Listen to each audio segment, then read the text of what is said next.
छत्तीसगढ़ के बस्तर में नक्सलवादियों का आतंक हुआ करता था।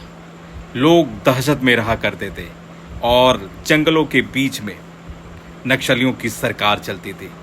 उनके बिना जंगल का एक पत्ता भी नहीं हिलता था। सरकार के लिए नासूर बन गए थे नक्सलवादी और आए दिन नागरिकों के साथ में वहाँ पे जवानों को गोली मार दिया जाता था। और उसके बाद उस जंगल में, उस बस्तर के कांकोर इलाके में एक इंस्पेक्टर आता है जिसका नाम होता है लक्ष्मण केवट। लक्ष्मण केवट का नाम सुनते ही नक्सलवादी कांपने लगते थे। जैसे नाम लक्ष्मण केवट का आता था, उनके बीच में एक खौफ का माहौल पैदा हो जाता था साथियों। और लक्ष्मण केवट उस बस्तर के कांकेर इलाके से हर एक चप्पे चप्पे से वाकिफ थे और सरकार ने, उनके अधिकारियों ने नक्सलवाद खात्मे के लिए सबसे आगे नाम चुना तो लक्ष्मण केवट का। लक्ष्मण केवट अपने आप में बहुत जांबाज इंस्पेक्टर थे और अपनी टोली को लीड करने की क्षमता थी। सबसे बड़ी बात यह थी, लक्ष्मण केवट बहुत हिम्मती थे। उनको मौत से डर नहीं लगता था और जब उनको ये जिम्मेदारी दी गई तो वो बड़े खुश हुए। और सबसे बड़ी बात ये थी कि उस जो बस्तर का कांकेर का क्षेत्र था, वहाँ की सारी भौगोलिक स्थिति के बारे में जानते थे वो। और उनको पता था कि नक्सलवादी कहाँ छिपते हैं, कहाँ रहते हैं, कहाँ खाते हैं। उनको चप्पे चप्पे का मालूम था और इसीलिए सरकार ने और वहाँ के जो उनके अधिकारी थे, उन्होंने लक्ष्मण केवट को इस मिशन के लिए चुना, उनको नेतृत्व दिया। और साथियों, बस्तर के कांकेर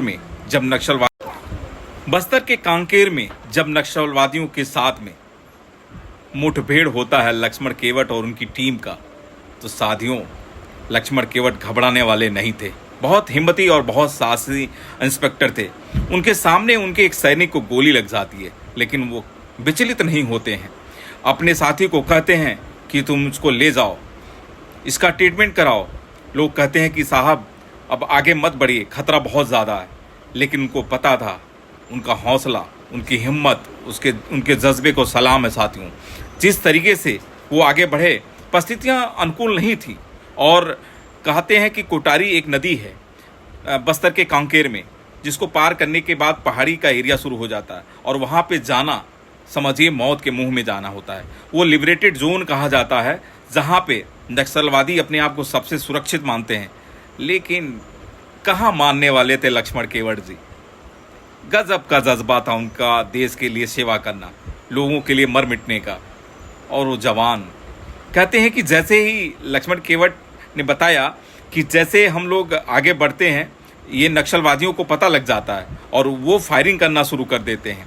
लेकिन कुछ देर बाद रणनीति के तहत जो उनकी टीम थी और इंस्पेक्टर लक्ष्मण केवट कुछ घंटों के लिए शांत हो जाते हैं। उसके बाद कठिन चढ़ाई होती है। अगर वो सीधे चल के जाते तो सारे जो उनकी टोली थी और इंस्पेक्टर लक्ष्मण केवट खुद भी मारे जाते।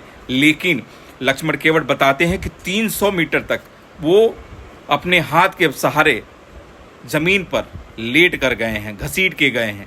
सोचिए कितना जज्बा रहा होगा इस देश के लिए सेवा करने का, देश के लिए मर मिटने का। और लक्ष्मण केवट के बारे में कहते हैं उनके जो अधिकारी हैं कि एनकाउंटर मास्टरमाइंड है, अद्भुत क्षमता है लक्ष्मण केवट के अंदर। और गजब का कमाल किया और उस मुठभेड़ में कमर तोड़ दी लक्ष्मण केवट ने अपनी बहादुरी से अपनी टीम के साथ में। 29 नक्सलवादी उसमें मारे गए, जिसमें 15 महिलाएं थी साथियों। इसके पहले भी लक्ष्मण केवट को 6 बार वीरता पुरस्कार मिल चुका है साथियों। और उसके बाद आज उनको वीरता का शौर्य पुरस्कार मिला है साथियों, शौर्य चक्र दिया गया है। ये बहुत बड़ी बात है, बहुत गर्व की बात है लक्ष्मण केवट के लिए। और लक्ष्मण केवट ने ऑपरेशन के दौरान एक बार कहा कि मुझे लगा कि हो सकता है कि इसमें हमारे जवानों की कैजुअल्टी ज़्यादा होंगी, लेकिन उन्होंने कहा कि मैं भगवान से यही दुआ करता था मेरी हर एक गोली नक्सलवादियों के सीने में घुसे। और ठीक वही हुआ और हमारे देश के, हमारे टीम के कोई भी जवान हताहत नहीं हुए। और उस ऑपरेशन में कुल मिलाकर 29 नक्सलवादी मारे गए साथियों। और उसके पहले भी करीब 46 नक्सलवादियों को वो मार चुके थे। और उनका एक डायलॉग था कि अब मैं गिनता नहीं हूँ कि संख्या कितनी है। ये लक्ष्मण केवट का पेटेंट डायलॉग है और वो डायलॉग आज सोशल मीडिया पे भी वायरल हो रहा है और तमाम समाचार पत्रों में भी देखने को मिलता है कि अब मैं संख्या नहीं गिनता हूँ। तो ऐसे जाबाज बहादुर लक्ष्मण केवट, जिनको आज राष्ट्रपति द्रौपदी मुर्मू ने वीरता का शौर्य चक्र से सम्मानित किया, सलाम है आपको और आपके जज्बे को।